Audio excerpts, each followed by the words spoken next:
Hello everyone, welcome to my YouTube channel Sugna's giggling greenery. ఈరోజు మన తోటలో ఏమేమి ఉన్నాయో చూసి కోసుకుందాం పదండి. ఫస్ట్ గ్రీన్గా పచ్చిమిరపకాయలు కనిపించాయి. ఇవి నేను ఇంట్లో నారు పోసి నాటుకున్నవి కాదు, బయట నారు కొనుక్కొచ్చి వేసుకున్నాము. ఈ సమ్మర్లో నారు వేస్తే బతకతుందో లేదో అని బయట నారు కొనుక్కొచ్చి వేసాము. ఒక 15 మొక్కల దాకా వేస్తే ఒక 5 చచ్చిపోయాయి, ఈ 10 మిగిలాయి. ఈ 10లో కొన్ని పూత వచ్చాయి.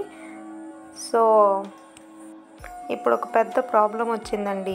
కొన్ని చెట్లకు నెమటోడ్స్ వచ్చాయి. ఇవి బయట నేను నారు తెచ్చి వేసుకోవడం వల్ల వచ్చాయా, లేకుంటే ఇవి సాయిల్ మంచిగా లేక వచ్చాయా నాకు అర్థం కావట్లేదు. ఇది ఎలా ఉందంటే, సంతానం కోసం సముద్ర స్థానాలకు వెళ్తే ఉప్పు నీళ్ళు తగిలి ఉన్నది ఊడిపోయినట్టుందంట. అట్టుందండి వ్యవహారం. ఏ పనులు అయితే చేయొద్దంటారో నాకు ఆ పనులే చేయబుద్ధి అవుతుంది. అందుకే మా అమ్మ చేతిలో ఇప్పుడు తిట్లు తిట్టకుండా తిట్టిపించుకుంటాను. అందులో మనం అతిబిడ్డ అయిపోయే. దానికి తోడు మా అమ్మ వద్దు అని చెప్తున్నా. ఒక 4000కి మొక్కలన్నీ కొనుక్కొచ్చానండి. వాటిలో ఏది బతకపోయినా నేను చచ్చినట్టే మా అమ్మ చేతిలో. ఈ మిరపకాయ మొక్కలకి ఆకుముడత రాకుండా మా అమ్మ అప్పుడప్పుడు నీమ్ ఆయిల్, పుల్లటి మజ్జిగ అవన్నీ చల్లుతూ ఉందండి. అందుకే ఆకుముడత లేకుండా ఇంత హెల్తీగా ఉన్నాయి. మొత్తం అన్నీ 4 చెట్లకు కలిపి ఈ మాత్రం మిరపకాయలు వచ్చాయి. కొన్ని పొట్టివి, ఇంకా ఇవి బాపట్ల వంకాయలు ఇవి కొన్ని ఉన్నాయి. అట్లాగే రౌండ్ వంకాయలు కొన్ని ఉన్నాయి, బారు వంకాయలు కొన్ని ఉన్నాయి, కొన్నిసార్లు వంకాయలు ఉన్నాయండి. అవి కూడా కోసుకుందాం కదండి. చూసారా, ఇవి కూడా చాలా బాగుంటాయి టేస్ట్. అండ్ ఇంకా ఇవి బారు వంకాయలు ఒకటి ఉన్నాయి.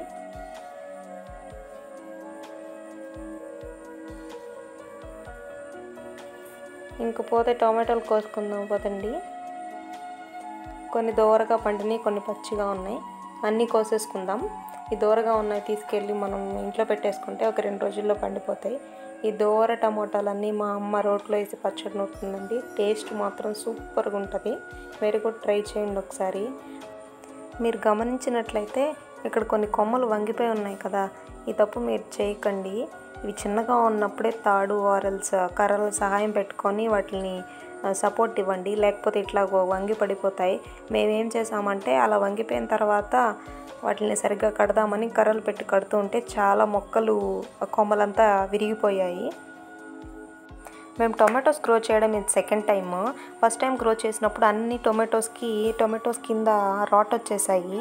సో ఈసారి మంచిగా కౌ మాన్యూరు, గోట్ మాన్యూరు, ఇంకా ఎగ్షెల్స్ పౌడర్ చేసి అన్నీ ఇచ్చాము. నెక్స్ట్ కాకరకాయలు ఉన్నాయి, కోసుకుందాం. ఈ కాకరకాయ చెట్టు ఇది ఒక చెట్టు కాదులేండి, చాలా చెట్లు ఉన్నాయి. ఆల్మోస్ట్ ఒక 10 kgs వరకు కాకరకాయలు తిన్నాము ఈ సీజన్లో. మా అమ్మ వద్దంటే కాకరకాయ కూర చేస్తుంది. ఇందులో చిన్న కాకరకాయలు, బోర్ కాకరకాయలు, వైట్ కూడా ఉన్నాయి. వైట్ అయిపోయాయి. ఇవాళ అయితే టోటల్గా మనం కాకరకాయలు, పచ్చిమిరపకాయలు, టొమాటోలు, ఇంకా వంకాయలు కోసుకున్నాం. అన్నట్టు మర్చిపోకుండా నెమటోడ్స్ పోవాలంటే మీకు ఎవరికైనా టిప్ తెలిస్తే కామెంట్ చేయండి ప్లీజ్. లేకుంటే మా అమ్మ చేతిలో నాకు తిట్లుంటాయి, మామూలుగా ఉండవు. ఇన్ కేస్ మా వీడియో కానీ మీకు యూస్ఫుల్గా అనిపిస్తే లైక్ చేయండి, షేర్ చేయండి, సబ్స్క్రైబ్ చేయండి. Thank you for watching.